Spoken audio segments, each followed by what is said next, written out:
Bonjour, me revoilà pour la troisième carte du tarot de Marseille, l'impératrice. Alors, pour vous parler de l'impératrice, je vais faire un petit retour en arrière. Vous vous souvenez, on a parlé du battleur, le 1. Le battleur qui se rencontre, qu'il existe.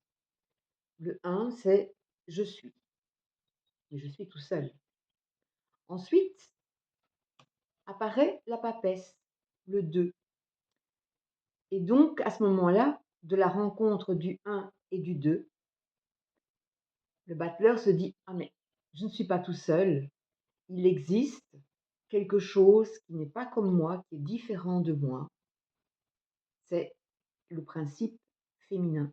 Donc là, on avait le principe masculin, on a le principe féminin et de cette rencontre va naître justement la compréhension qu'il existe une dualité, que le battleur est dans la dualité et tout son parcours va être bien sûr de retrouver son unité, donc de retrouver sa part masculine et féminine qui existent toutes les deux en l'individu. Et donc à ce moment-là apparaît l'impératrice qui est vraiment le principe de la compréhension du côté intellectuel, de cette prise de conscience que tout à coup, il y a deux choses qui existent, le principe féminin, le principe masculin. Il y a deux choses différentes, antagonistes qui existent. On se rend compte que le noir n'existe pas sans le blanc, que le chaud n'existe pas sans le froid, que la vie n'existe pas sans la mort.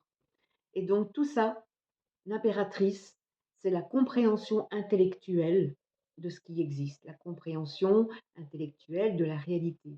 Et donc, de cette rencontre du 1 et du 2, va naître un éclatement, vraiment une action jeune, où les idées vont se mettre à foisonner.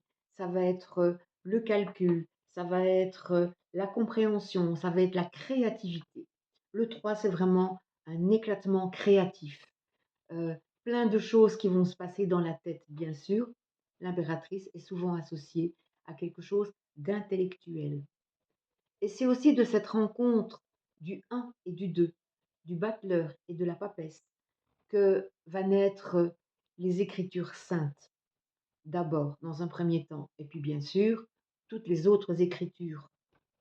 Parce que si vous remontez dans des temps bien lointains, les premières Écritures qui ont existé sont bien sûr des Écritures qui ont un trait à la spiritualité. Après, bien sûr, on connaît maintenant toute la richesse de la littérature. Et donc, voilà notre petite impératrice qui va créer, qui va élaborer, qui va comprendre plein de choses. Ben, il s'en passe des choses dans sa petite tête.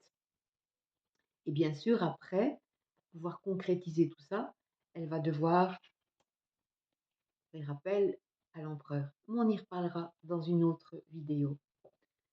Alors, si vous regardez aussi, l'impératrice, ce petit aigle-là, c'est un aigle mâle. Quand on regarde avec l'aigle qui se trouve sur l'empereur, on voit bien la différence. Et aussi, l'impératrice a une pomme d'Adam.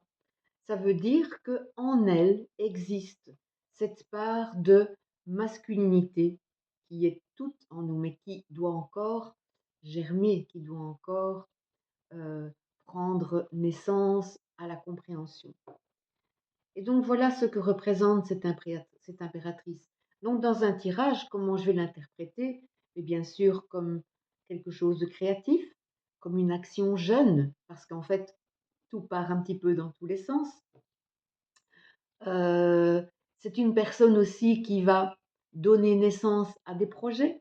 D'ailleurs, si vous voyez l'impératrice, elle est assise ici confortablement sur son trône et on voit qu'elle a les jambes un peu écartées, comme si elle était prête à accoucher de quelque chose après avoir justement eu cette période de gestation. Vous vous souvenez? Je vous ai parlé de la gestation de la papesse qui était occupée à couver son œuf.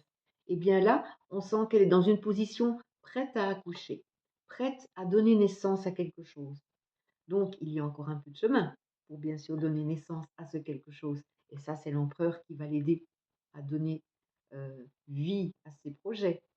Mais voilà donc cette impératrice qui est là avec ce foisonnement d'idées, avec cette créativité, avec ce côté mental. Attention de ne pas se perdre dans le côté mental.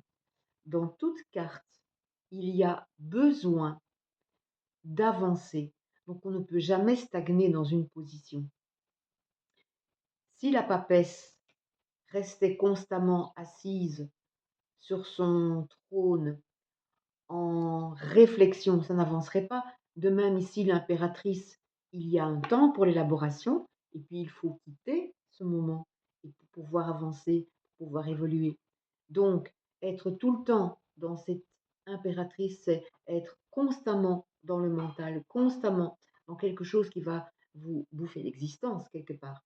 Donc, il y a un temps pour chaque chose et il faut avancer. Ce que je pourrais aussi ajouter, c'est que on ne peut pas non plus, enfin moi en tout cas, je n'aime pas prédire l'avenir parce que l'avenir découle tout le temps de ce que vous faites dans le présent. Et quand vous vous rendez compte que vos projets ne sont pas bons, il est peut-être important de revenir en arrière pour justement voir comment on peut réfléchir, prendre un temps pour la réflexion, pour voir comment on peut changer les choses. Et à ce moment-là, si vous avez bien réfléchi, si vous avez bien élaboré vos projets, vous pouvez entrer dans la réalité et construire quelque chose. Mais cette construction va toujours dépendre de ce que vous faites maintenant, de votre présent. Donc l'avenir peut toujours être changé, pour autant qu'on passe chaque fois par les bonnes cases, c'est-à-dire on commence quelque chose, on prend un temps pour méditer sur ce où on veut aller. Donc la méditation est importante et puis passe par ce moment de création et puis simplement après construire. Et donc le futur n'est jamais défini, sauf par ce que l'on fait maintenant qui découle de ce que l'on a fait avant. Donc c'est pour ça que je n'aime pas prédire des choses bien établies, parce que nous sommes toujours maîtres de notre destin. Et ça, c'est important de le savoir. Donc voilà, je me suis peut-être un petit peu avancée dans beaucoup de choses avec l'impératrice, mais je pense que c'était important de définir justement toutes ces étapes qui font que nous pouvons avancer sur notre chemin de compréhension de nous. Voilà, à bientôt pour l'empereur. À très bientôt.